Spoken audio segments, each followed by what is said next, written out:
Muito boa noite a todos. Estamos aqui com o Padre Duarte Lara e o professor Leonardo Penitente. Muito obrigado pelo tempo dos senhores para dividir com o nosso público do Centro Dom Bosco, as pessoas que nos assistem pelo YouTube, esse tema que é um tema bastante espinhoso e que tem sido discutido muito devido às tantas coisas que têm acontecido. Então, antes de nós começarmos, eu gostaria que, por gentileza, o Padre pudesse começar com uma pequena oração, por gentileza. Oremos. Senhor Pai Santo, derramai agora sobre os nossos corações, nós vos suplicamos em nome de Jesus, a graça do Espírito Santo. O Espírito Santo ilumine as nossas mentes, nos revele o vosso plano de amor e de salvação para cada um de nós, nos dê a graça de reconhecer os sinais dos tempos em que vivemos e de vos servir com uma vida santa. Isto tudo vos pedimos por Jesus Cristo, Senhor nosso. Amém. Santa Maria, Mãe de Deus, rogai por nós. São Miguel Arcanjo, rogai por nós. Todos os anjos e santos de Deus, rogai por nós. Padre, muito obrigado. Então, então estamos aqui com o professor Leonardo Penitente, que já é prata da casa, uma referência intelectual da Liga Cristo Rei, do Centro Dom Bosco. Ele prefaciou o livro Fim dos Tempos, do padre Alfredo Sanz, é um padre argentino espetacular, e que nós tivemos a graça de publicar no Brasil, e por isso mesmo ele foi convidado para estar aqui junto comigo nesse desafio de estar ao lado do padre Duarte Lara para falar de um tema que não é tão fácil, né? Então, padre, para a gente começar, de uma forma bastante otimista, nós precisamos definir os conceitos, né? Porque existe muita ainda as pessoas, quando estão falando de fim dos tempos, segunda vinda de Nosso Senhor, os novíssimos. Então, é muito importante dizer para as pessoas o que é, de fato, isto que nós chamamos fim dos tempos, né? E se ele é a mesma coisa do segunda vinda de Nosso Senhor, dos novíssimos. Então, definir os conceitos é muito importante nessa primeira parte. Muito, muito boa noite, obrigado por estar aqui com a gente. Então, eu agradeço muito o convite, Bruno, e toda a equipe, e é uma alegria estar aqui.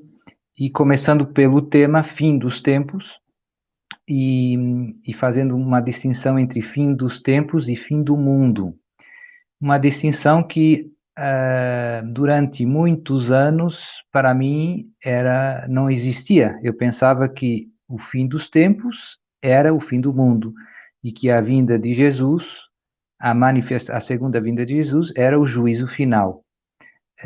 Quem me ajudou nesta distinção foi Nossa Senhora. Nossa Senhora, as videntes de Garabandal, sobretudo a Conchita, que fala muitas vezes sobre essa distinção, disse mais de uma vez que o fim dos tempos não é o fim do mundo. E ela, pequena criança, já partilhava isso com as pessoas. E então, quando eu li essa distinção, comecei estudando mais a questão e descobri alguns exegetas, alguns estudiosos da Sagrada Escritura, alguns exegetas católicos, bons exegetas, italianos sobretudo, que demonstravam, e eles também acreditam em revelações privadas recentes, e eles, pegando nas Escrituras, nos Evangelhos e nas outras passagens proféticas, mostram que existe uma base bíblica para a distinção dos fins dos tempos, os fins de uma era e o final do mundo, que são conceitos que, até do ponto de vista bíblico, se devem distinguir. Se nós quisermos, se pegarmos no discurso apocalíptico de Jesus no Evangelho de São Mateus, capítulo 24 e seguintes, aí Jesus fala, no fundo, da destruição do templo, da grande tribulação, e depois as parábolas, e depois o juízo final. E então, ou seja, nós, com esta distinção, lemos os textos evangélicos com uma luz mais profunda, e coisas que nós pensávamos que são sinônimos, na realidade não são bem sinônimos. não são bem sinónimos. Então, quando falamos do fim dos tempos, falamos de uns tempos em que Deus vai intervir na história de uma maneira mais extraordinária, digamos assim, mais evidente, e isso vai ser uma vitória de Deus sobre o mal, sobre a maldade dos homens, vai ser um juízo sobre as nações, do ponto de vista da escatologia, que é a parte da teologia que estuda, digamos, as realidades últimas, seria um juízo das nações, não um juízo das pessoas propriamente. As nações, ao contrário das pessoas, não têm uma alma imortal e, por isso, não podem ir para o inferno. O Brasil não pode ir para o inferno. Então, as nações ímpias, os profetas do Antigo Testamento têm muitas passagens em que Deus anuncia o seu juízo sobre as nações que, digamos assim, que pecam. Também tem uma pena, e a pena só pode ser temporal, só pode ser dentro da história, porque o Brasil não tem uma alma imortal. Então, agora, os momentos que vamos viver são esses momentos em que, também narrados no livro do Apocalipse, em que as nações se tentam, no fundo, ir contra Jesus, contra o Messias. As nações se perverteram e estão buscando destruir, na prática, Jesus e o seu corpo, que é a Igreja Católica. E depois as realidades criadas por Deus, né? A família, por exemplo, a vida, né? Com o aborto. Então, nós vemos esta conjura das nações contra o Criador. E essa tentativa de destruir a obra de Deus vai terminar com a vinda de Jesus, que vai destruir, como diz São Paulo, o ímpio, ou seja, o anticristo, aquele que se ousa sentar no lugar de Deus. Eu já me alonguei muito, mas pronto, penso que a distinção ficou clara, né? Também os videntes em Medjugorje dizem que os segredos não têm a ver com o final do mundo. Ou seja, depois do fim dos tempos vem uma nova era. Vem uma nova era em que ainda há sacramentos, em que ainda há morte e cemitérios e funerais, mas será um mundo renovado, como foi o mundo renovado depois do dilúvio de Noé.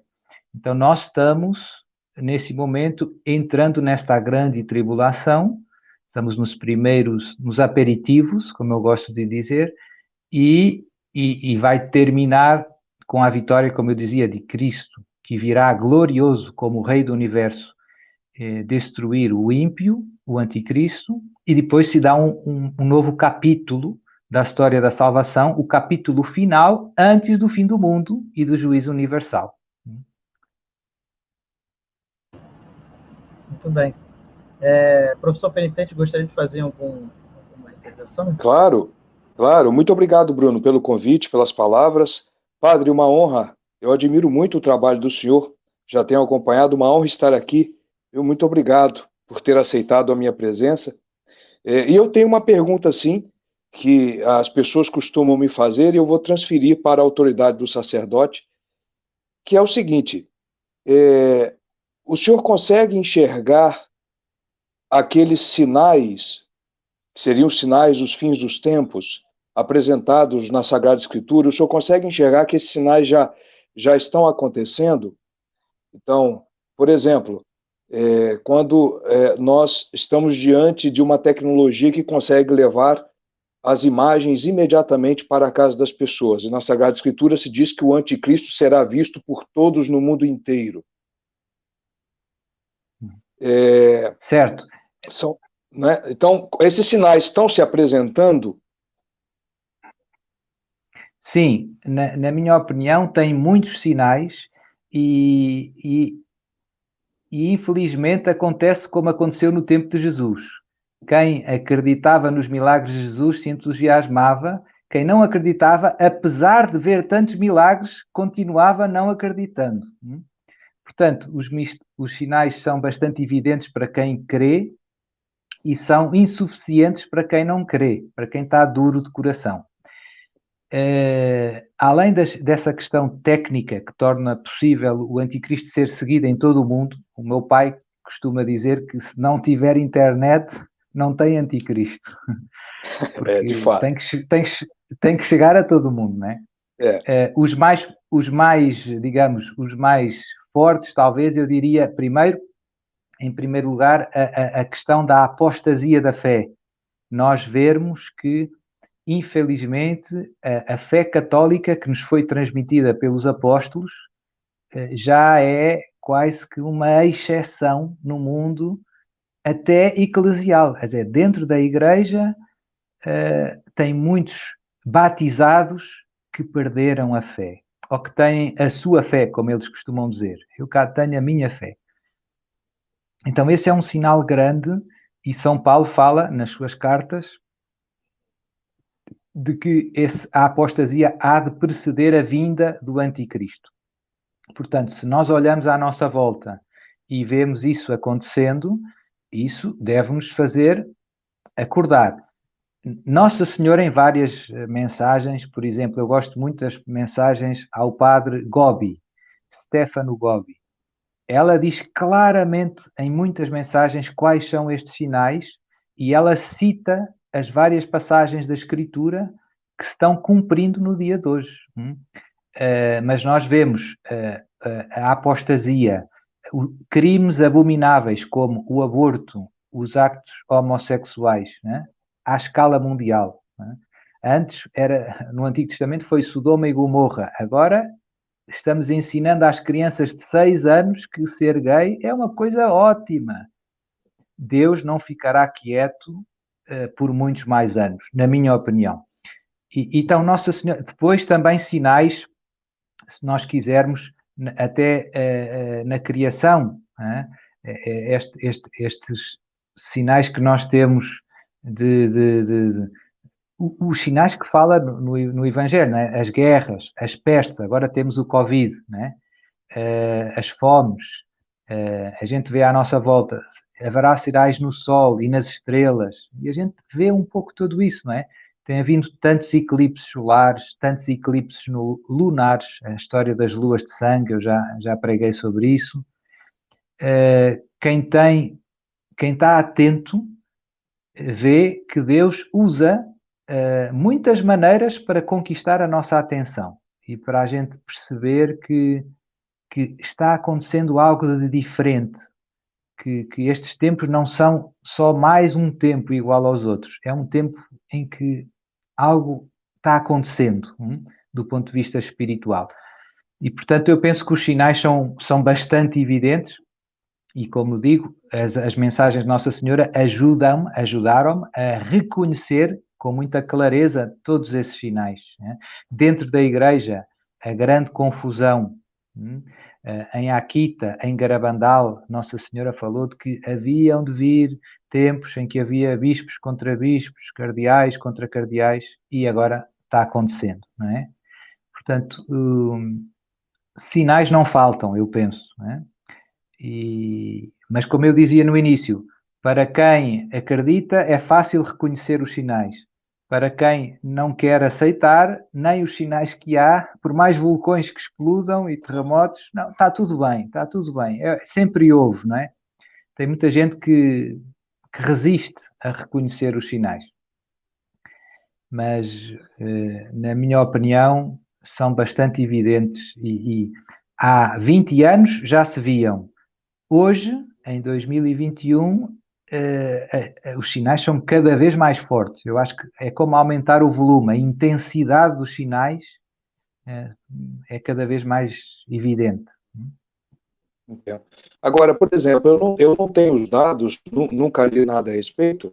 Pelo que o senhor está falando, talvez o único sinal que ainda parece, para quem acredita, parece que está ainda para acontecer é a conversão dos judeus, né? Eu não sei se o senhor teria esses dados, porque a apostasia está realmente generalizada, não é? O evangelho parece que já está pregado para praticamente o mundo todo. Faltam ainda as questões dos problemas naturais, como catástrofes, Sim. As catástrofes naturais parece que não aconteceram ainda como o Evangelho narra, e a Certo. conversão dos judeus, né? É o que ainda nos dá uma certa esperança, como se o anticristo ainda não tivesse nascido. Eu queria Sim. aproveitar e emendar uma outra pergunta.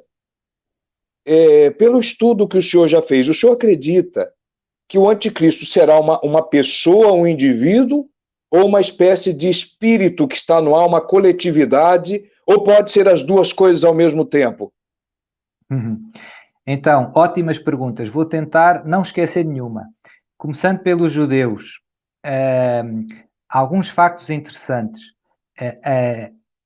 Há uma comunidade católica em Jerusalém de católicos que provenientes do judaísmo, ou seja, o bispo católico de Jerusalém é de sangue judeu, se nós quisermos. E isso nunca aconteceu muito na história. Os judeus não se... No início, os primeiros cristãos vinham dos judeus, mas não houve assim tanta conversão. Depois, segunda ideia, importante ter em conta, há muitos rabis, há muitos judeus estudiosos do Antigo Testamento, eles não têm o Novo, não é? Que conseguem reconhecer nas profecias dos Antigos Testamento acerca do Messias e do fim dos tempos, os tempos. Então, tem muitos judeus, muitos rabis, a dizer a chegada do Messias está eminente. Tem vários rabis a dizer isso. E isso é interessante. Isso mostra que, com o Antigo Testamento, nós temos indicações suficientes acerca dos tempos que estamos vivendo. São tempos especiais. São tempos especiais. E ainda mais uma muito forte, tem um rabi muito idoso em Jerusalém que diz que o Messias é Yeshua, que é Jesus, né? que vai chegar. E ele é muito estimado. Então tem coisas impressionantes. Os muçulmanos também estão à espera de um que eles chamam Mahdi, portanto, um líder religioso que há de chegar para digamos assim, para triunfar, né? O problema é que o anticristo se vai apresentar um pouco, eu acredito que é uma pessoa concreta, porquê? Porque esta é a tradição da Igreja, desde os primeiros séculos até hoje, nós acreditamos que vai vir o anticristo. Isso não significa que esta profecia não se realize várias vezes na história. Quer dizer, já vieram alguns anticristos, mas depois há um momento em que esta profecia atinge, digamos, a sua plena realização histórica. E eu acho que é agora. Em várias aparições, Nossa Senhora diz que o anticristo já está vivo e já está entre nós. E que se apresenta como o Maitreya. Os budistas também acreditam que vai haver uma nova reencarnação do Maitreya, do espírito de Buda, digamos assim. Então, basicamente, o anticristo vai se apresentar como sendo, no fundo, o Messias que os judeus esperam, o Mahdi que os muçulmanos esperam, o Maitreya que os budistas esperam e o Jesus que os cristãos esperam. Né? E vai ser uma espécie de nova era, digamos assim, com ele no centro. Aquele movimento de nova era de espiritualidade. E, infelizmente, uma parte grande da humanidade vai segui-lo porque vai estar cansada de sofrer. Ele vai trazer a aparente solução aos problemas da humanidade. Nós estamos a entrar numa fase de doenças, depois vai vir guerras e revoltas regionais e problemas. E quando você tem fome e não tem para onde ir, e surge alguém que parece bom, que faz milagres, entre aspas, com o poder de Satanás, diz São Paulo, e que se aparentemente traz a solução para os problemas da humanidade, eu vou-vos dar comida, eu vou-vos dar paz, né? A humanidade vai querer seguir, e ele vai dizer, eu sou Jesus que voltei, eu sou o Mahdi, eu sou o que vocês esperavam, não é? A grande parte da humanidade vai cair nessa armadilha, e uma pequena parte de católicos, de cristãos, vão reconhecer este não é Jesus. Porquê é que nós vamos reconhecer que ele não é Jesus? Porque nós temos os evangelhos e sabemos quem é Jesus. Como é que Jesus pensa, como é que Jesus age, o que é que Jesus nunca faria. Depois, também temos a ajuda de Nossa Senhora, estas revelações privadas que nos mostram. Nossa Senhora pôs-nos sobre aviso. Cuidado, O Messias já está entre vós, ainda não se manifestou, ele está a escolher o melhor momento, ele só vai vir no meio do sofrimento. Portanto, o mundo ainda está em pouco caos, tem que vir muito caos. Quando vier o desespero, as pessoas vão se agarrar a ele como o Salvador, como a esperança da humanidade. Ele vai parecer muito bonzinho no início, depois, quando ele toma um pouco as rédeas, o controlo, ele vai perseguir muito os católicos, e os cristãos, não são só os católicos, mas os outros cristãos que não o aceitam, e vai ser muito dura essa perseguição contra os cristãos que não aceitam o anticristo como o Salvador, como Jesus. Só mais uma nota interessante. No mundo protestante, eu falei dos judeus um pouco, no mundo protestante tem muitos, os protestantes estudam muito a Sagrada Escritura, que é uma coisa boa, e, portanto, eu normalmente, quando estou estudando estes temas, acabo sempre vendo vídeos de alguns pastores ou alguns... Porquê? Porque eles estudam muito estas passagens que dizem respeito aos fins dos tempos. E eu vejo que há muitos protestantes também acordados. Embora, no fundo, não tenham a fé completa, né? A fé católica, mas eles têm a Escritura e o que têm, que é muito, a Escritura é importante, com a Escritura, com o Antigo e com o Novo Testamento, já conseguem reconhecer tanta coisa. E pronto, portanto, este é um pouco o panorama, e eu penso que vai chegar também um tempo em breve, em que, em breve podem ser 10 anos, mas isto é breve, 10 anos é breve, 5 anos é breve, em que eu escolher Jesus, permanecer católico e não sofrer vai ser difícil. Porque se começarem, por exemplo, agora eu vejo, os passaportes sanitários. Se você não tem a vacina, não tem o passaporte. Se não tem o passaporte, não pode trabalhar, não pode viajar, não pode ir no supermercado. A vida começa-se complicando facilmente. E isto é só o início, não é? Portanto, mais para a frente, enfim, eu vejo que a tendência é claramente complicar-se a vida dos católicos no mundo, no contexto atual. Agora, houve alguma pergunta que eu não respondi? Sobre as catástrofes naturais. O senhor acha que tem acontecido o suficiente para... Na minha opinião, sim. Tem havido alguns que são sinais bíblicos. Os rios tornarem-se de cor vermelha. Não é normal. São fenómenos que os cientistas não conseguem explicar, às vezes. Né? Depois descobrem umas algas e umas coisas, mas é um sinal claramente bíblico. Claramente bíblico. Tem havido sinais com os animais muito estranhos. Os animais morrem sem explicação. Coisas que intrigam os cientistas. Os vulcões, a atividade vulcânica no chamado Anel de Fogo, ali no Pacífico, agora nesta semana passada houve para aí 3 vulcões grandes. O próprio supervulcão Yellowstone dos Estados Unidos registrou um número de tremores de terra fora do normal. O geyser mais forte do Yellowstone está deitando mais do que o normal. Ou seja, a gente vê uma atividade vulcânica acima da média.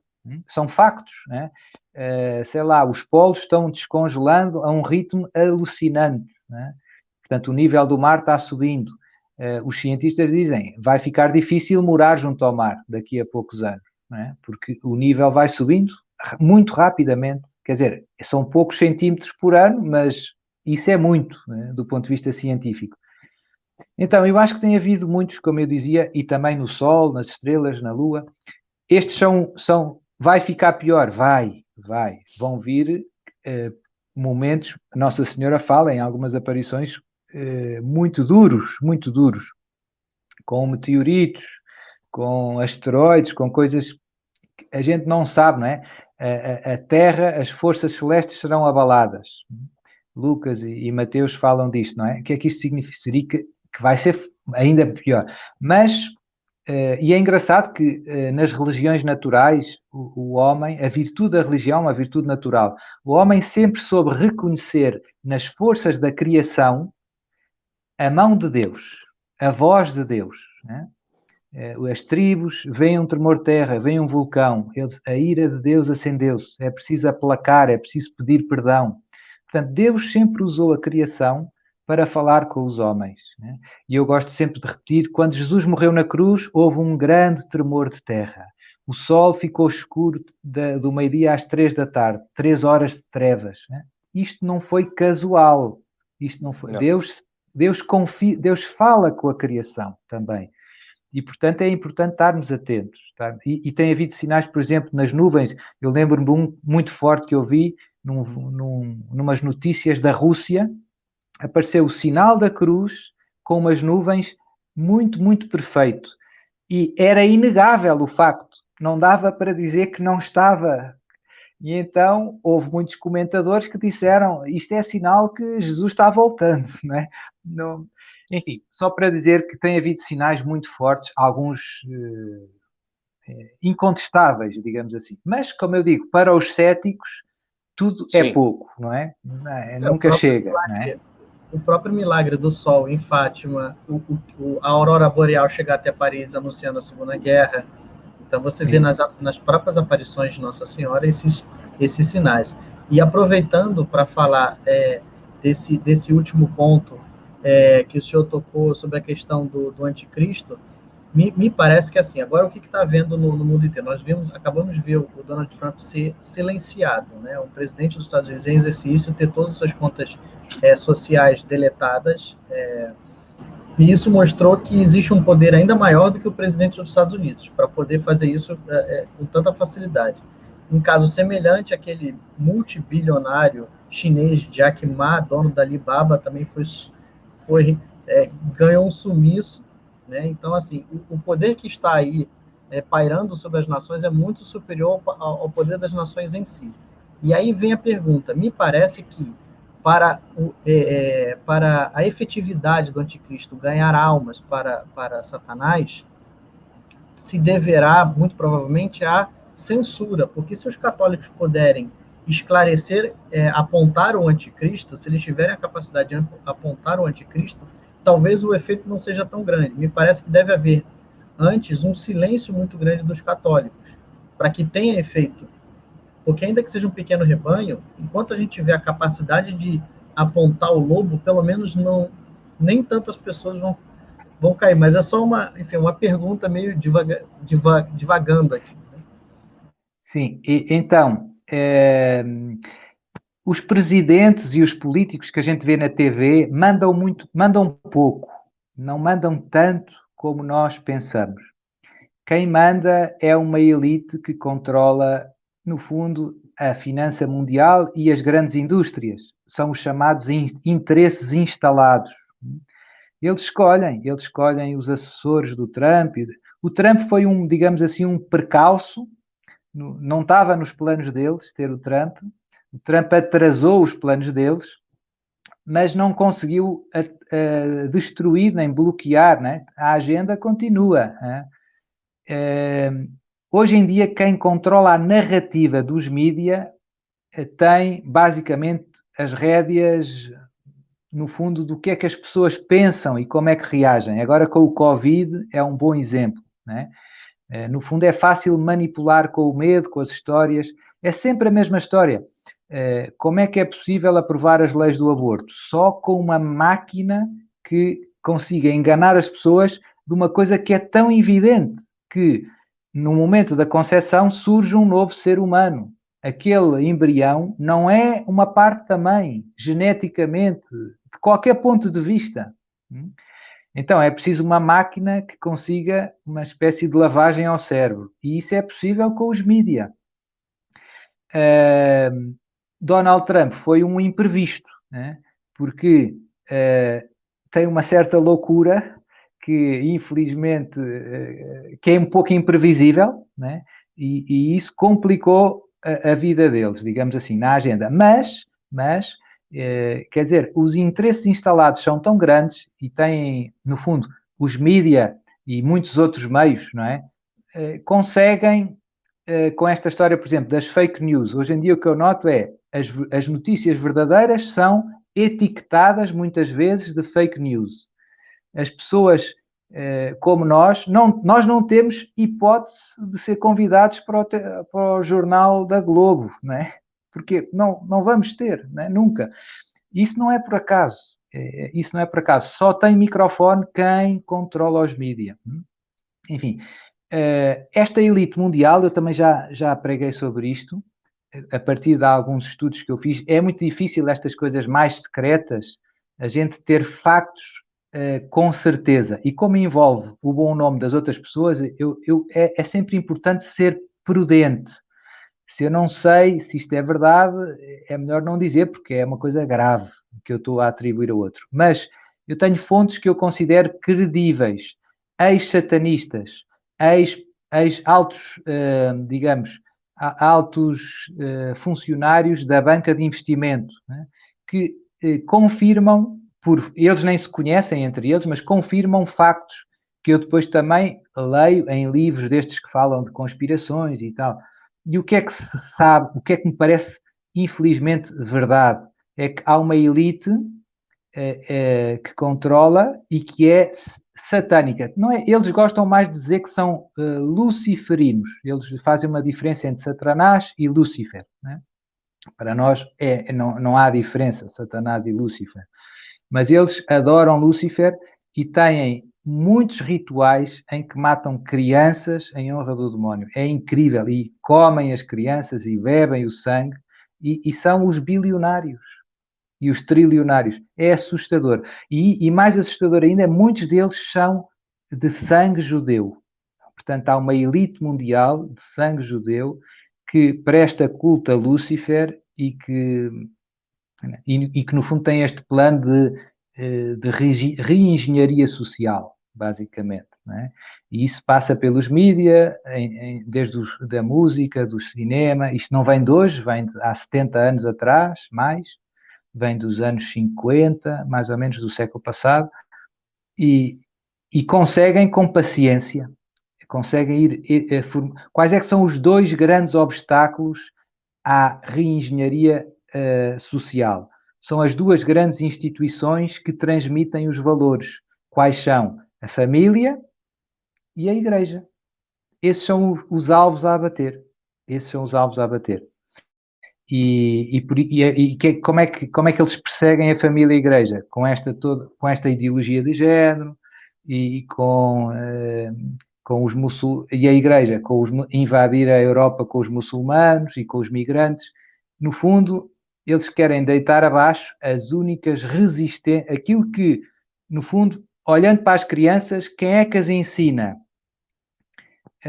O mundo, esta elite usa o YouTube, usa o PlayStation, e isso faz concorrência aos valores que os pais querem ensinar e que a igreja quer ensinar. Né? Portanto, há esta luta espiritual pelas novas gerações e que é uma luta que, infelizmente, eu vejo com muita dor que estamos perdendo. Eu vejo os pais desesperados que fazem tudo o que podem para educar bem os filhos e, mesmo assim, os filhos saem pensando como o mundo pensa.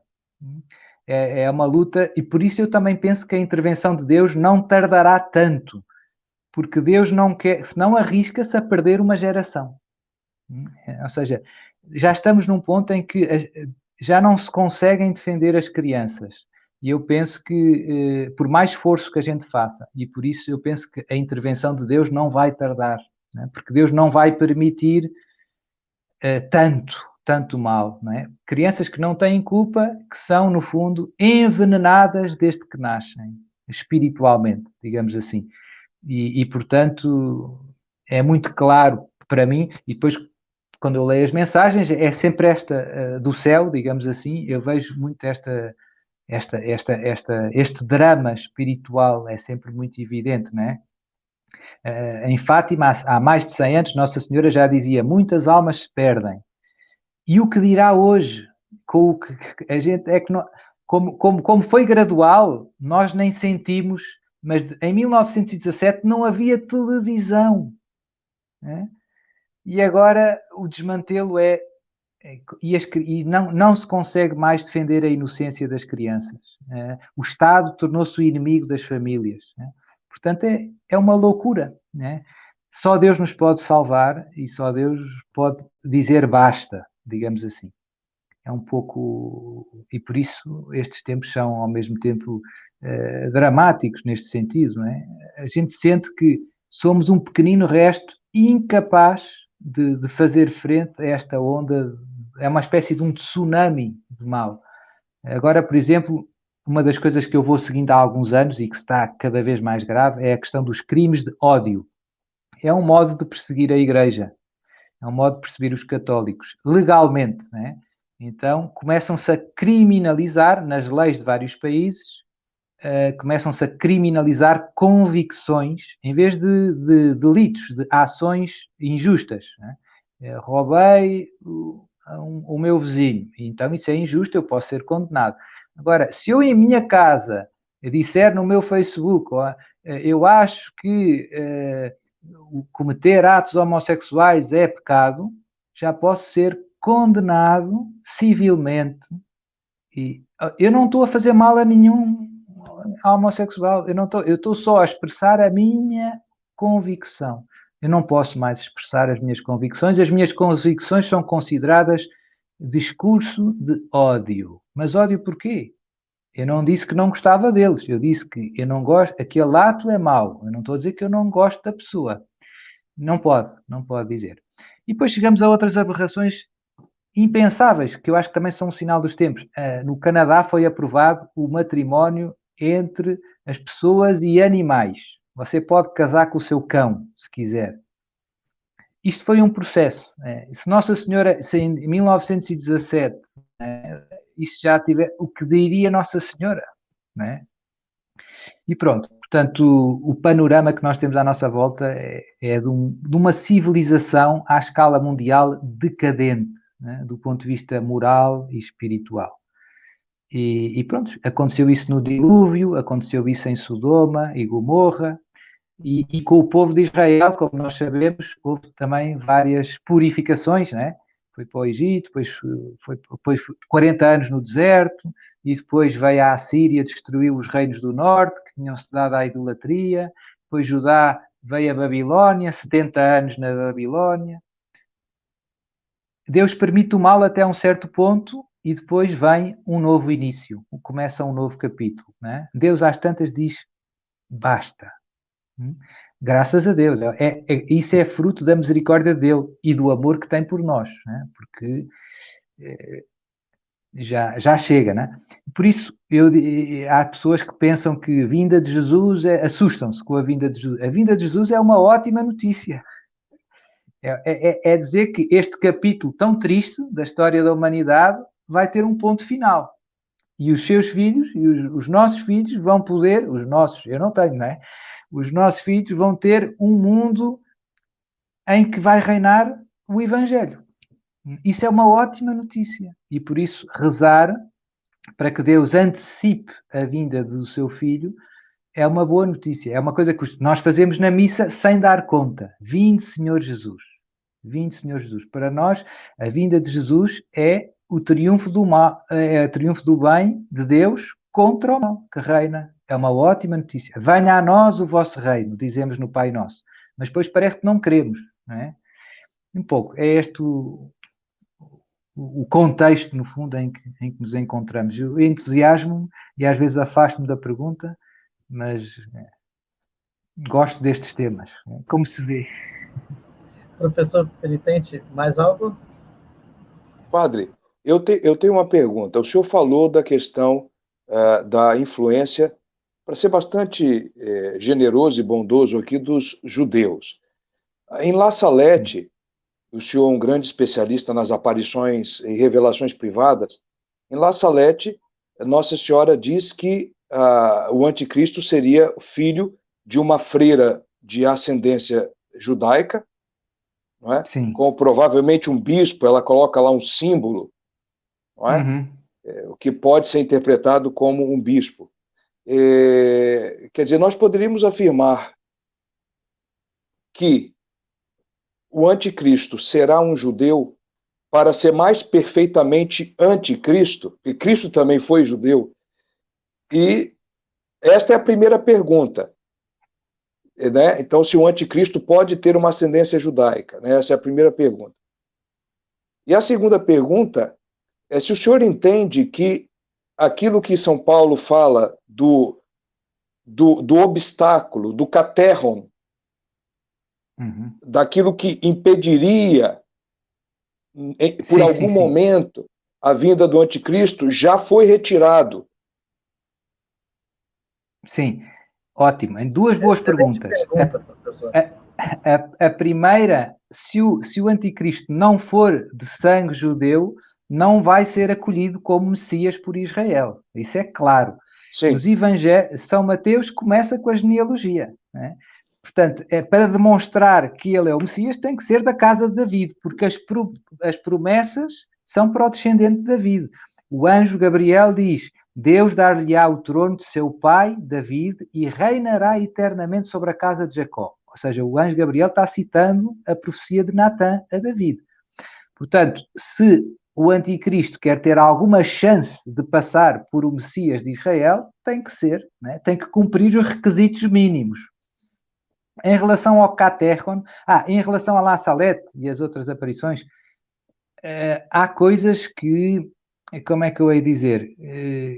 Então La Salette encaixaria bem com esta lógica que eu acabei de dizer, né? Para o anticristo se apresentar como o Messias esperado dos judeus, teria que ter sangue judeu. Uma coisa que eu vi, não investiguei muito, mas já havia algumas instituições ligadas na internet. Eu penso que ainda se encontra alguma coisa. Há supostamente uma fundação destas internacionais, uma ONG chamada, em inglês é Share, que significa partilhar. Então, a Share já tem um guru que também, de alguma maneira, por exemplo, o Bill Gates e outras pessoas, e ele é suposto ser um líder espiritual. E já a gente vê que há relações entre estas instituições e a fundação do Bill Gates e etc. Nos últimos tempos, saiu algum material sobre isso, mas nos últimos tempos eu penso que desapareceu bastante da internet. Já não é fácil encontrar estas ligações. Mas eu ainda vi umas coisas sobre isso. Não sei, é sempre difícil, né, avaliar a credibilidade das coisas que a gente vê. Mas em relação ao catecan que São Paulo fala, aquilo que impede a manifestação, é difícil, na minha opinião, é difícil de determinar qual é.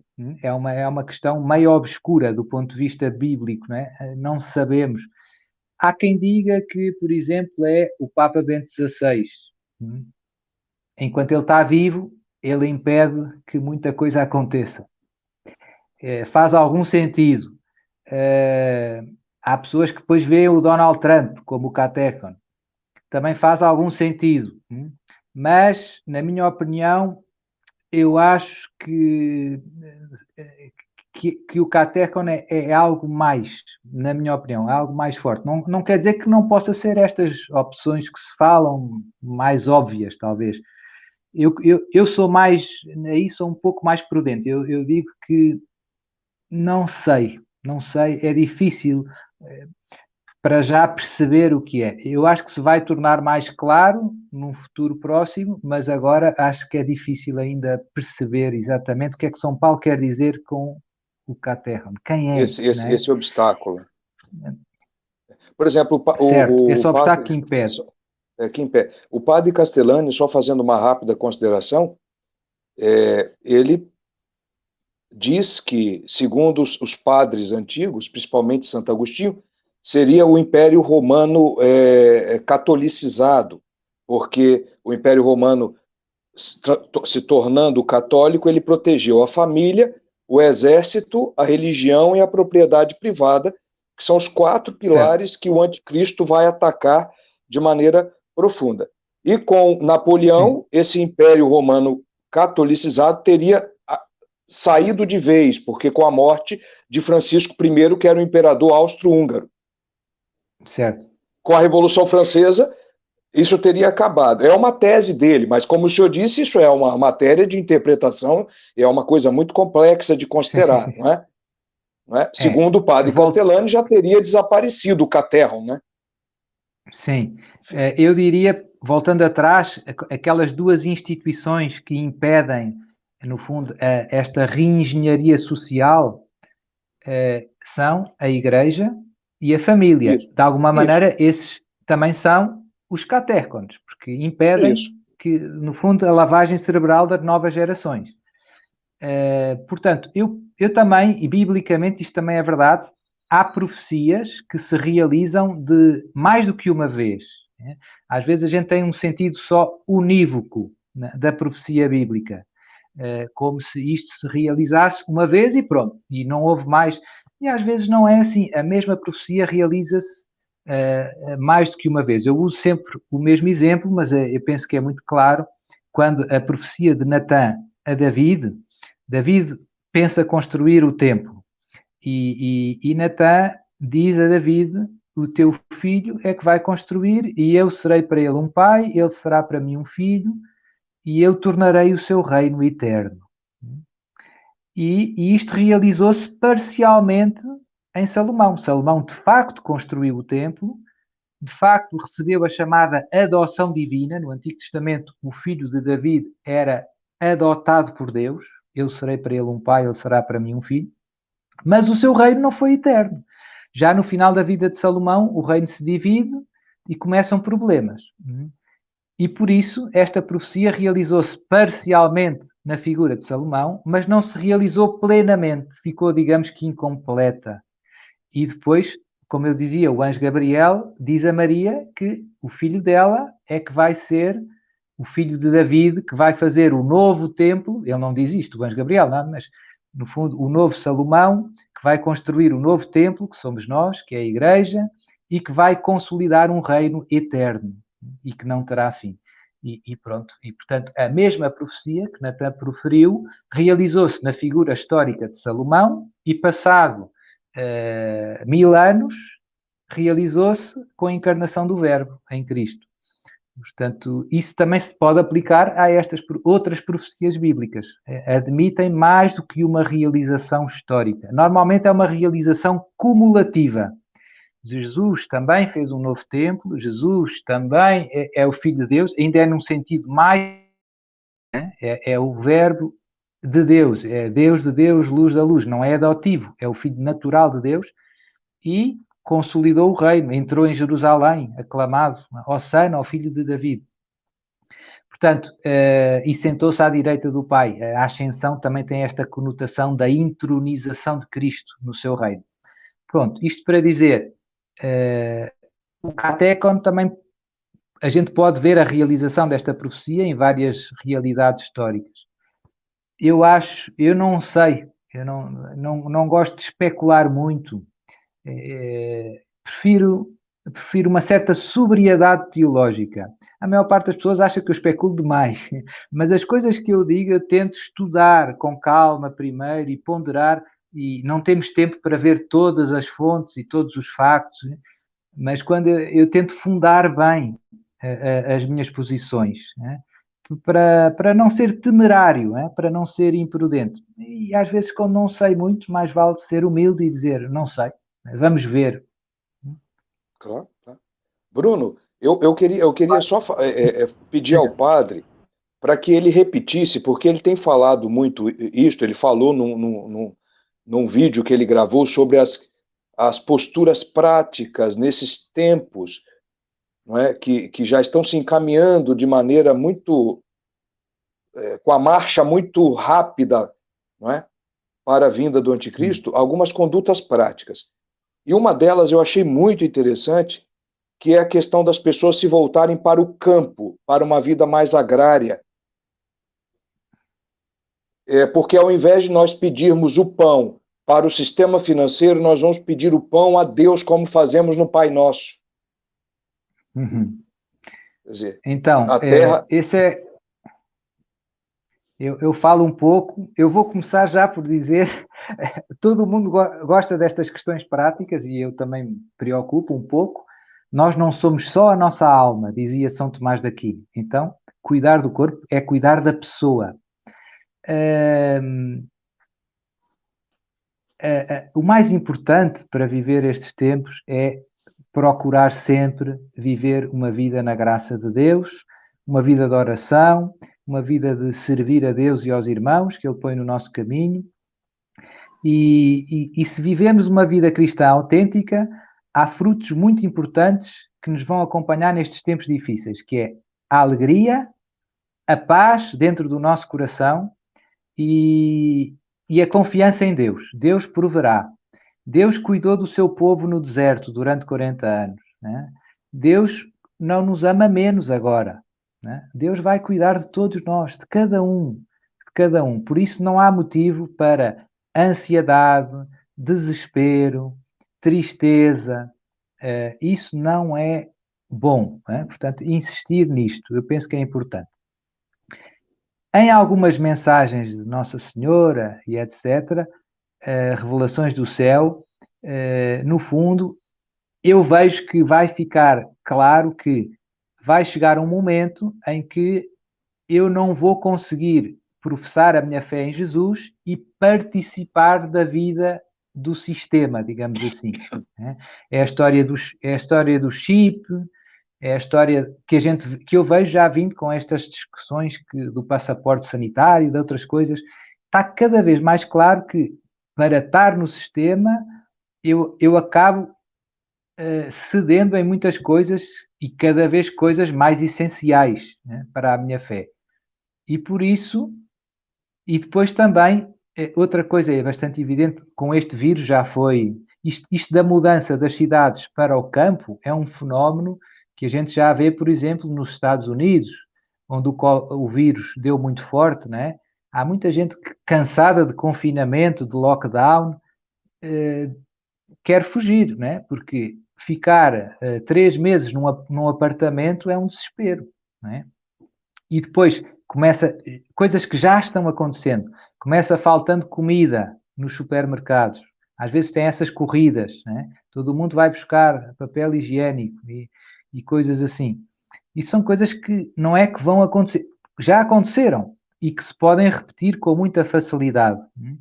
E por isso, o que é que eu noto? Eu noto que o céu quer, no fundo, a história da opção beneditina, né? Formar pequenas comunidades de vida cristã com uma vida simples, uma vida bastante autossuficiente, e isso é possível num contexto mais rural, em que você tem a sua horta, tem o poço com a água, e pronto.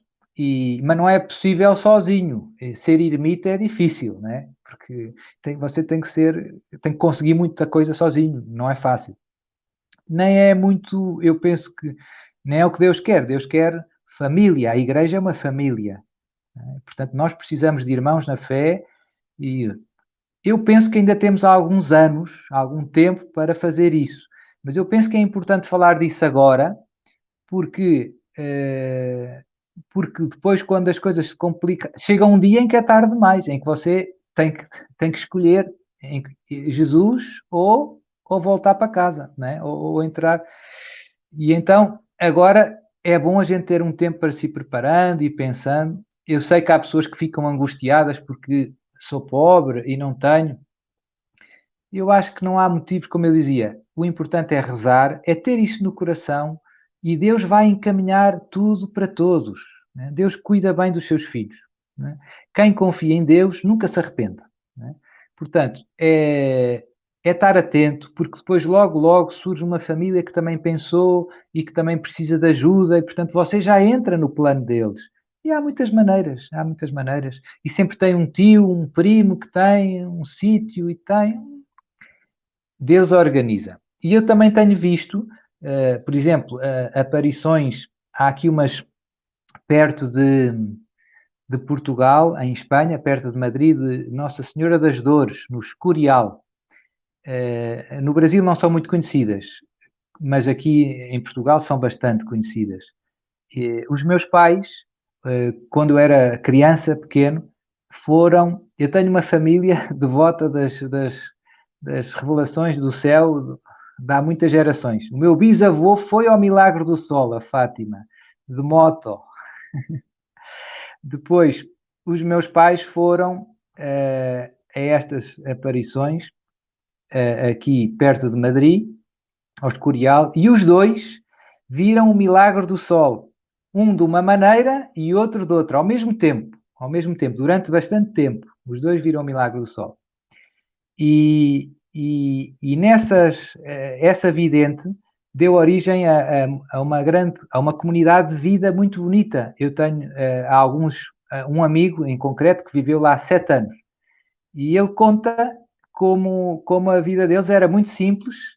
Nossa Senhora pedia-lhes a ela para viverem como aos primeiros cristãos. Então eles tinham umas vacas que tiram o leite de manhã. Há um que vai tirar leite para todo o mundo. Depois é preciso cortar lenha, porque no inverno está frio, é preciso ter uma lareira, um fogo.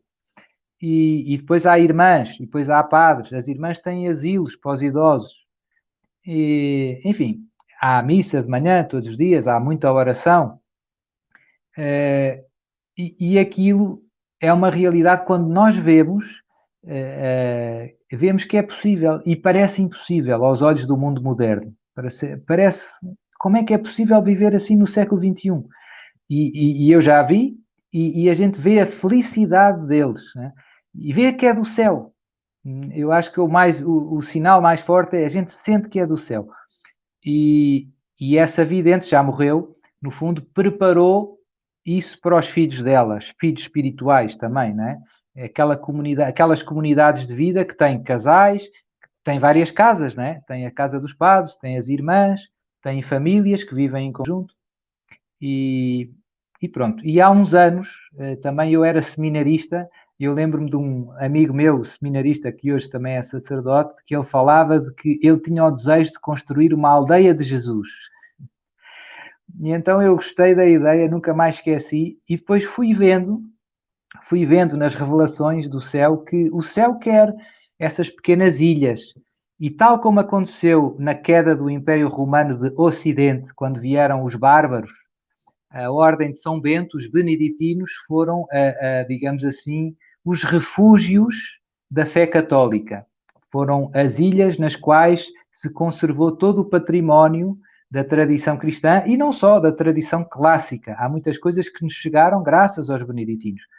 Agora eu vejo que vamos passar um pouco, parece-me que estamos caminhando para o mesmo. O Papa Bento XVI deu várias entrevistas, antes de ser Papa até, Cardeal Ratzinger, e ele fala disto, né, da tal opção beneditina. Ele acha que a fé se vai perder em muitas zonas, na Europa, mas que vão sobrar pequenos núcleos, pequenas ilhas, que vão manter viva a fé. E isto passa por no fundo, estas aldeias de Jesus, digamos assim. Pelo menos esta é a minha leitura. Né? Eu admito que se possam... Há pessoas que ficam zangadas quando eu digo estas coisas, e eu não estou a dizer que quem fique na cidade, Deus não o vai ajudar. Não, Deus tem 1000 maneiras de ajudar os seus filhos. Portanto, se você, na sua oração, acha que está no lugar que Deus pede, fique em paz. Mas eu estou numa cidade. Mas se Deus pede para você estar aí, Deus vai tratar de você bem. Pronto, essa é um pouco a minha leitura. Mas eu gosto também de insistir, como eu dizia no início, mais na questão espiritual, porque sempre temos esta tendência de preocupar-nos muito com o que vamos comer e dormir e pouco com a alimentação da alma, né? Portanto, o importante é rezar e viver os sacramentos, a Eucaristia, a confissão, meditar na palavra de Deus, isso, consagrar-se a Nossa Senhora, né? Talvez tivesse de dizer isso no princípio, a consagração é uma das coisas que Nossa Senhora mais pede em todas as revelações. Consagrar. Quando a gente se consagra, ela tem, digamos, um título novo sobre o qual ela pode cuidar de nós. Né? Nós passamos a ser dela. E em muitas, por exemplo, ao Padre Gobi, ela diz que o coração imaculado dela é, no fundo, a nova Arca de Noé. É o refúgio para este fim dos tempos. Né? Portanto, esse refúgio dá para viver nas cidades, dá.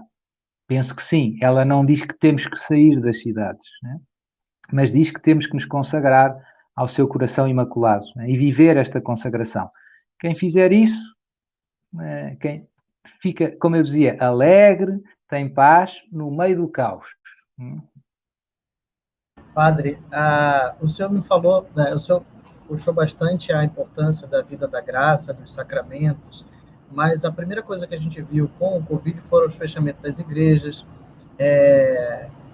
Eu acabei de ler a nota da Diocese de Campos, confesso que eu li muito rápido, mas saiu, se não me engano, hoje, a Diocese de Campos falando que vai fechar as igrejas.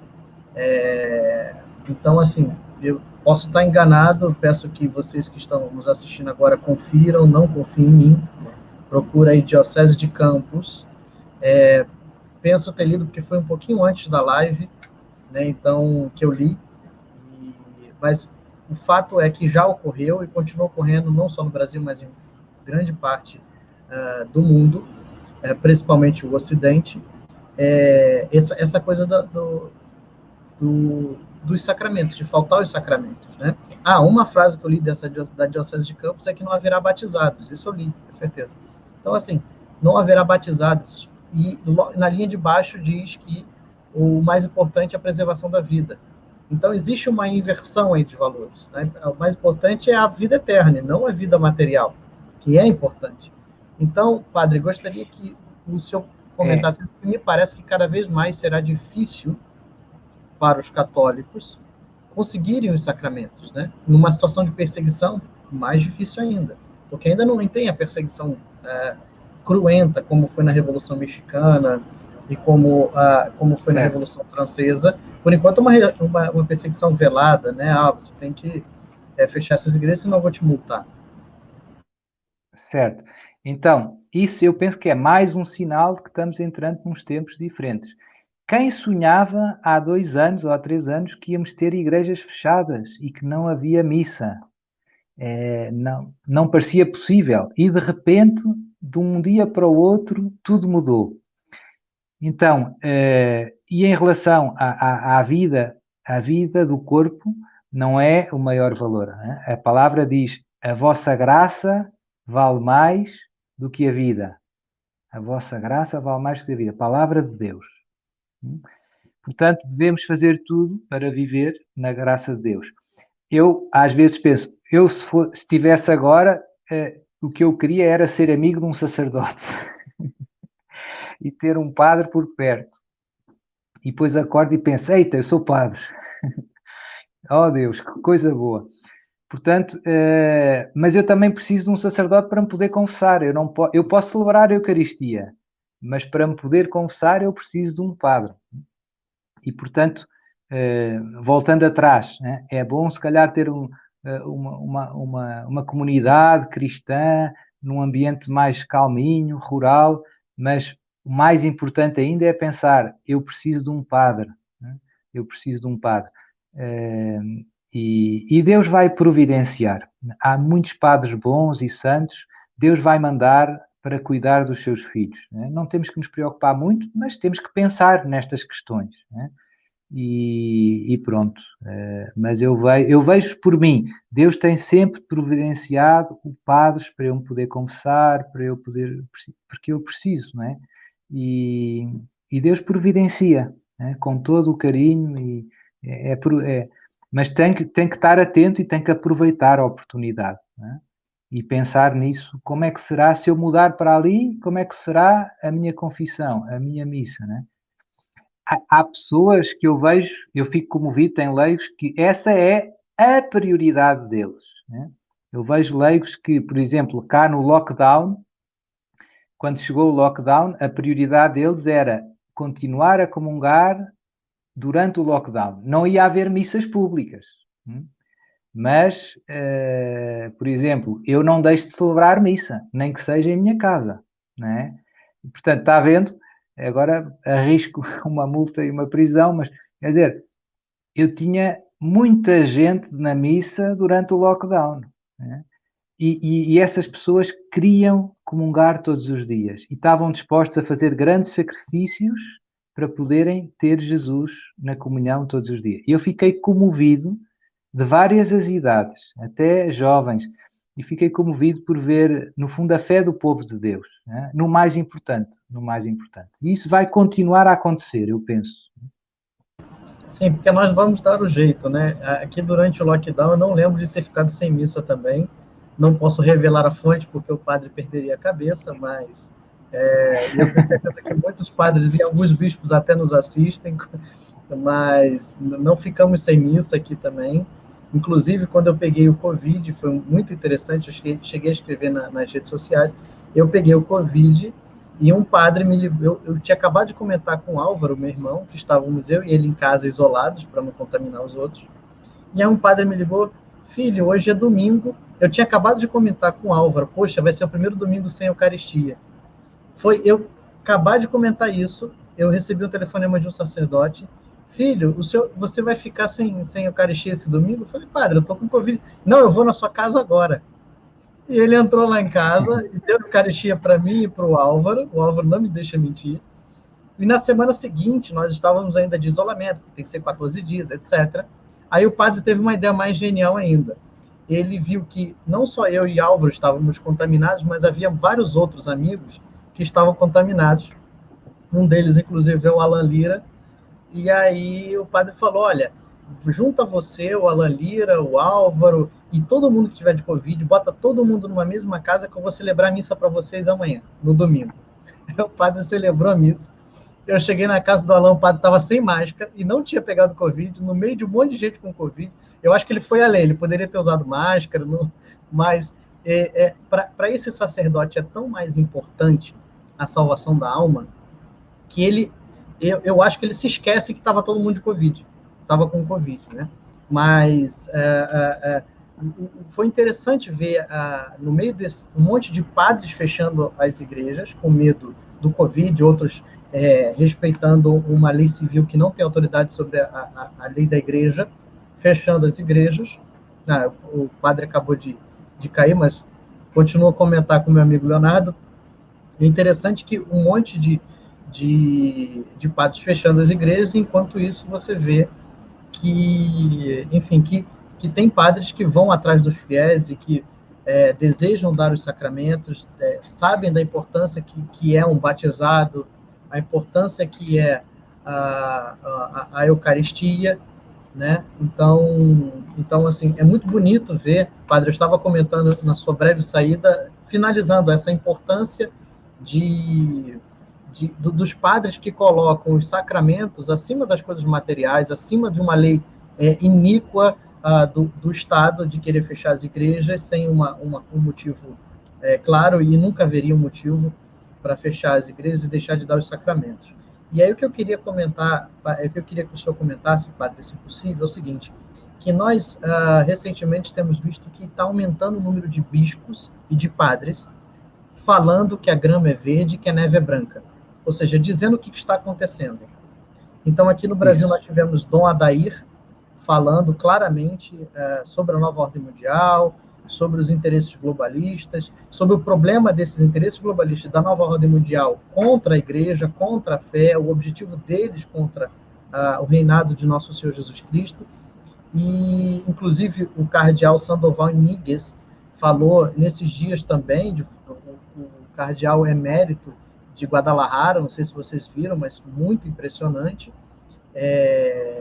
que também falou, ele falou de forma claríssima, colocou na conta do Bill Gates, ele botou nomes, né? Inclusive, o vídeo foi censurado no Facebook, e o nosso aqui ainda no canal do Sandoval. Eu vi o vídeo. Então, o que eu queria perguntar é o seguinte, padre, por que ainda há muito silêncio? Estão acordando algumas vozes, mas no Brasil são 400 e tantos bispos. Eu vi 2 bispos falarem sobre isso, por certo tem outros, né? Mas o que eu não consigo compreender é um silêncio geral diante de coisas tão claras que qualquer leigo de boa vontade já fala de viva voz, já consegue perceber de viva voz. Certo. Eu penso que são 2 motivos. Primeiro, existe da parte do clero uma certa ignorância sobre estes temas. Os bispos e os padres não estudam muito sobre o tema do fim dos tempos e da nova ordem mundial, e há coisas que estão muito documentadas, por exemplo, as intenções das Nações Unidas, etc. Teve muitos estudiosos que já publicaram um montão de coisas mostrando como é que as coisas estão funcionando e para onde é que vão, né? Mas, infelizmente, uma percentagem muito grande do clero ignora os factos, ignora os factos. Segunda questão, existe, no fundo, a questão dos respeitos humanos. Você não quer ficar mal na foto. Se eu falar isso, os meus colegas vão rir de mim. Se eu falar isso, o meu bicho vai rir de mim. Todo mundo vai rir de mim. Então, você está muito preocupado com a sua imagem e pouco preocupado com o bem das almas e a salvação das almas. Em vez de estar preocupado com o que os colegas dizem de mim, eu devia estar preocupado com o que Jesus e com o que Maria dizem de mim. E, se eu fizer isso, está tudo bem. E depois vão rir de mim. Paciência. Também riram de Jesus. Também riram de Jesus. Agora, a boa notícia é, eu noto que à medida que os mais corajosos vão falando, os outros, menos corajosos, também começam falando um pouco. Isso é uma boa notícia. Isso é uma boa notícia. É a espiral do silêncio sendo quebrada. Padre, então, continuando aqui, o professor Leonardo, gostaria de fazer um comentário antes de eu passar para a próxima pergunta? Não, excelente, excelente, estou aprendendo. Eu vou tentar mudar a ligação, porque está muito mal a minha ligação. Tá bom. Mas o senhor Vou tentar ligar os dados. Os dados.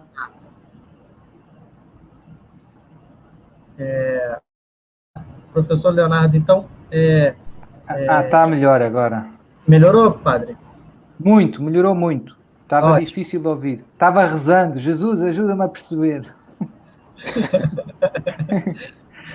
Então, padre, é o seguinte, o senhor falou de muitas revelações privadas, aparições de Nossa Senhora, inclusive Garabandal, eu li um pouco sobre ela e me parece bastante crível o que acontece lá, mas quanto a Medjugorje, é a primeira vez que eu vejo falarem bem dela, então não sei se existe uma campanha de difamação sobre a aparição de Medjugorje, para que ela não seja uma boa aparição vista com bons olhos. Então, se o senhor pudesse contar... evidentemente, toda aparição é de foro privado, né? A igreja não exige um caráter de dogma que nós acreditemos. Mas de Medjugorje... Não pertence ao depósito da fé. Isso. Então, gostaria que o senhor se pudesse falar um pouquinho melhor sobre Medjugorje, sem precisar contar tudo, evidentemente, mas assim, deu para entender, e conhecendo o senhor, eu sei que o senhor é muito criterioso, porque, inclusive, deixou de responder alguns pontos aqui porque não tinha tanta certeza.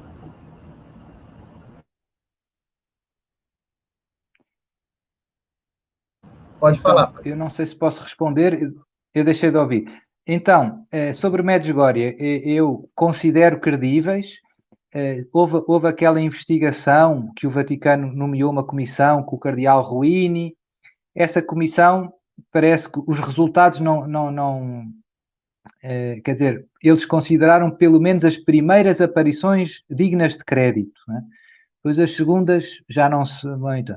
Isso já é qualquer coisa de muito sério, né? A Igreja, ao nível... Uma comissão nomeada pelo Papa. Portanto, já é uma coisa bastante séria.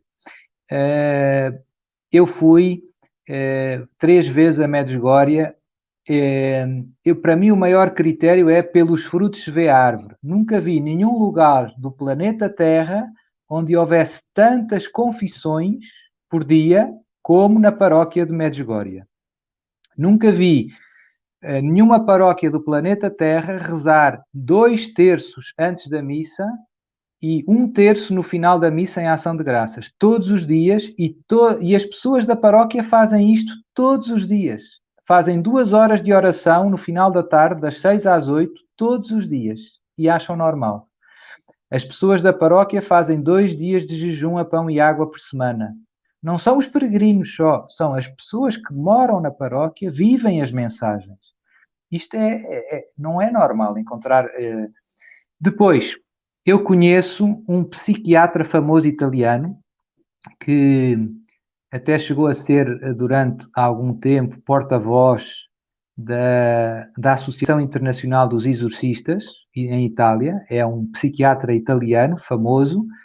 Ele disse-me, eu sou amigo dele, ele disse-me que ele foi a Medjugorje e fez exames médicos a todas as crianças e viu que eles eram sinceros, que não estavam enganando ninguém, que era verdade, que os fenómenos eram sobrenaturais.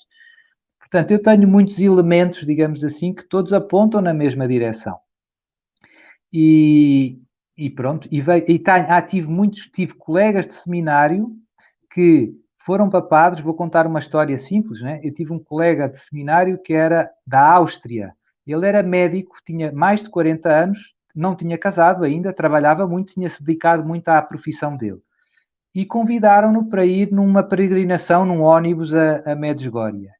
E ele disse que não.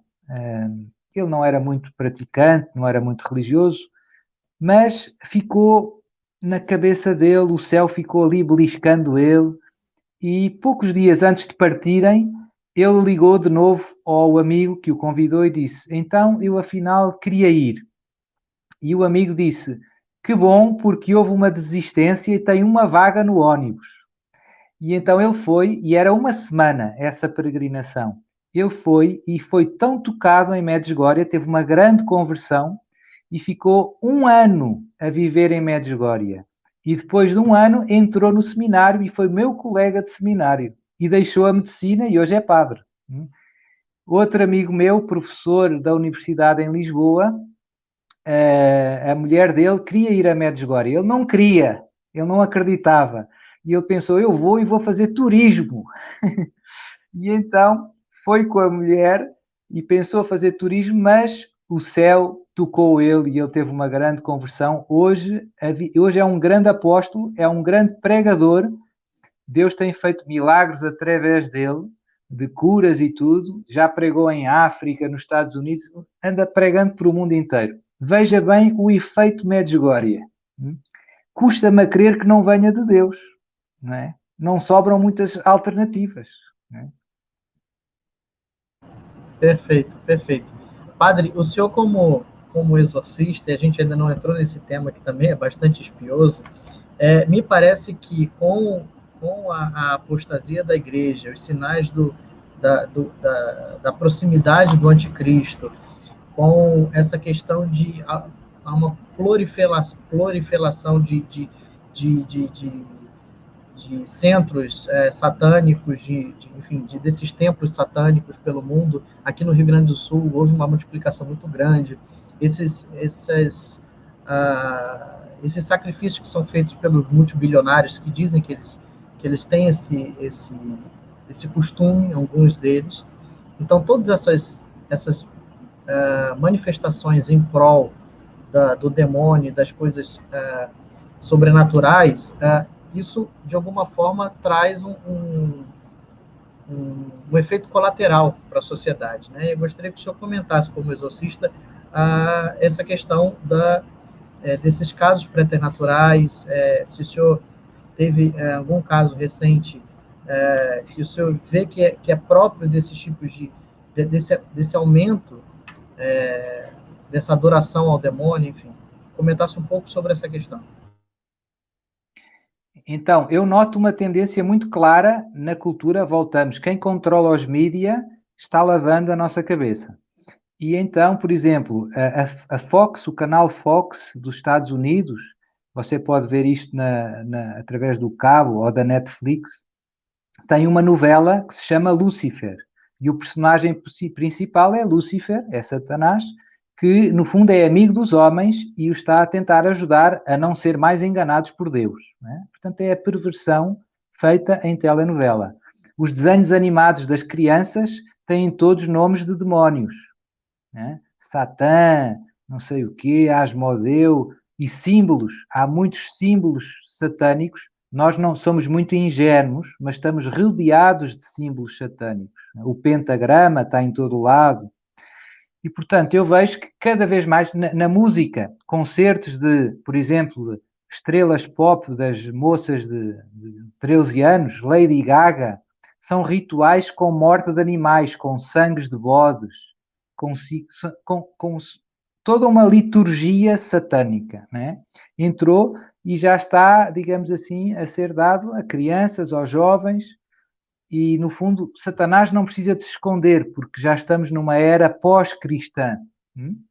E agora está tentando convencer o mundo que ele é nosso amigo e que Deus nos está enganando. É exatamente a tentação do Éden, do Adão e Eva. Deus está-nos enganando e a maçã é boa. Deus sabe, Deus não quer é que a gente faça concorrência.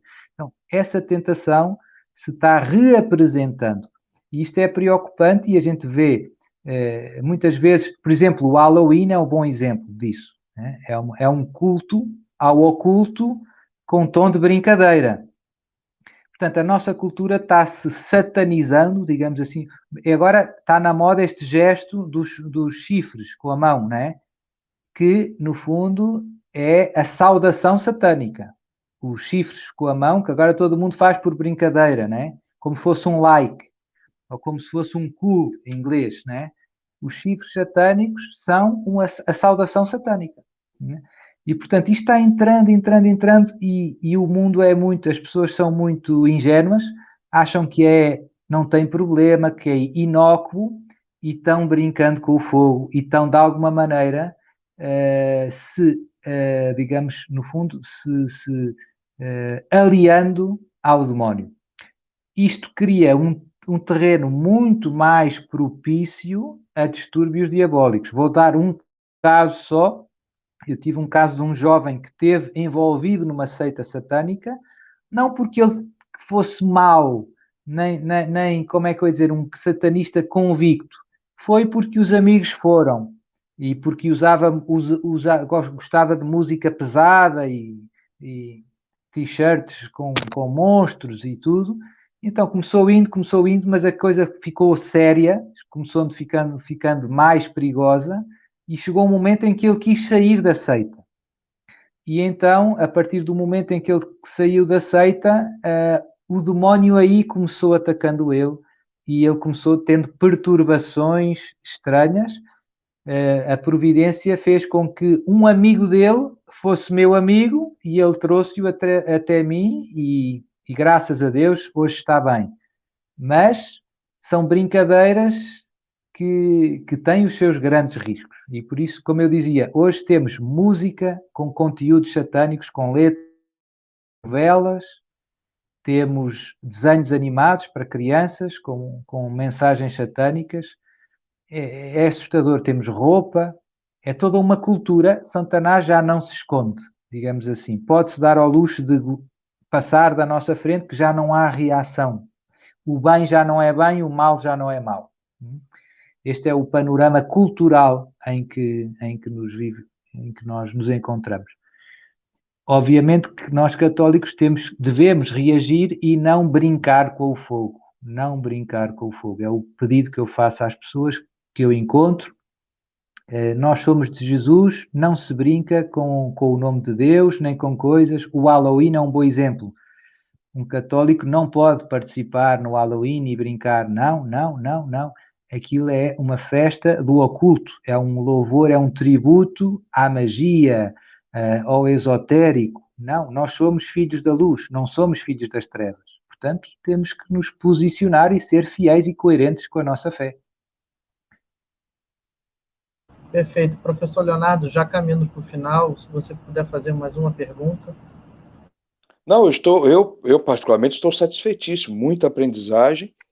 Ô Bruno, eu declino do meu direito de perguntar, porque o padre, é claro que não dá nesse tempo para esgotar todos os assuntos, mas a mim, eu estou satisfeitíssimo, viu? Eu só tenho que agradecer mais uma vez ao convite e ao padre. Muito obrigado, padre.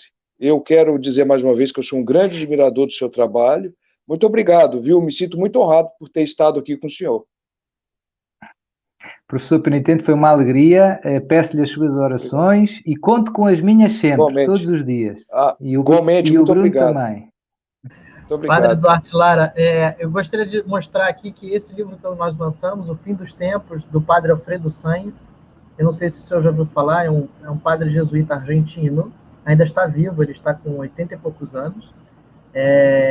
Inclusive, ele está agora passando os últimos, eu espero que ainda viva bastante, mas ele está num seminário lá que foi desativado, onde o Papa Francisco ele fez o seminário, né? E hoje é uma faculdade de enfermagem, então ele está lá já como, enfim, passando os seus últimos anos de vida, que eu espero que sejam muitos, mas que, enfim, ele já está mais retirado, né? Não está mais com as funções eclesiásticas. O senhor já ouviu falar no Padre Alfredo Eu já Santos? conheci, já. Bom, então, gostaria muito de agradecer o senhor e o seu tempo. Bom, já tinha escrito para o senhor faz mais de um ano para tentar trazê-lo aqui para a Liga Cristo Rei, para o nosso fórum, mas o senhor tinha 3 paróquias, ou tem 3 paróquias, 3 igrejas para cuidar. Então, muitas ovelhas. 3 paróquias. 3 paróquias mesmo. 3 paróquias. Mas cá em Portugal as paróquias são pequenas, na minha diocese, não é? São 4 aldeias na prática, não é? Mas amanhã de manhã tenho um funeral. Eu estou perto do Porto. A cidade chama-se Lamego. Lamego é uma pequena cidade, fica junto do Rio Douro, que é o segundo maior rio de Portugal, que termina no Porto. Bom, e agora é inverno, está um frio de rachar. Que inveja, padre. Ontem estavam menos 2 graus de manhã. Nossa, que maravilha. Olha. Que maravilha. Padre, então, muito obrigado mesmo por estar aqui conosco, por tomar esse tempo para trazer luz aos brasileiros que estão tão necessitados de conhecer melhor esse tema, para não serem enganados pelas coisas que têm acontecido, seja na televisão, seja na internet, ou o próprio anticristo, quando ele vier, porque é um fato que ele virá. E eu penso que essa live vai ajudar muitas pessoas a não perder as esperanças e ver com os olhos da fé tudo o que está acontecendo, e com alegria, viver com alegria, assim como viveram os católicos em outros tempos de perseguição, como foram os cristeiros na Revolução Mexicana, como foram os franceses na Revolução Francesa, como foram os jesuítas naquele século XVI. Então, tenho certeza que isso vai ajudar muito. Muito obrigado, padre, e já fica aqui de antemão um convite futuro. Voltarei a perturbar o senhor, para nós, daqui a alguns meses, voltarmos a falar, sobre novos acontecimentos, sobre o que estiver acontecendo, enquanto nós tivermos vozes aqui nas redes sociais, viu? Eu não tardarei a perturbá-lo novamente. Muito bem, eu agradeço o convite e prometo rezar por todos aí, por a turma toda que eu conheci, e talvez termino com uma bênção de Deus sobre todos, hein? Sobre todos os que virem este vídeo. Por favor. Oremos. Senhor Pai Santo, abençoai estes meus irmãos que seguiram esta pregação, infundi sobre eles a graça do Espírito Santo.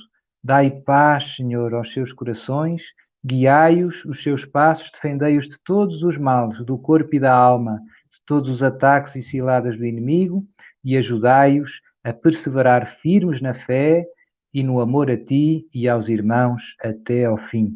Em nome do Pai, e do Filho, e do Espírito Santo. Amém. Amém.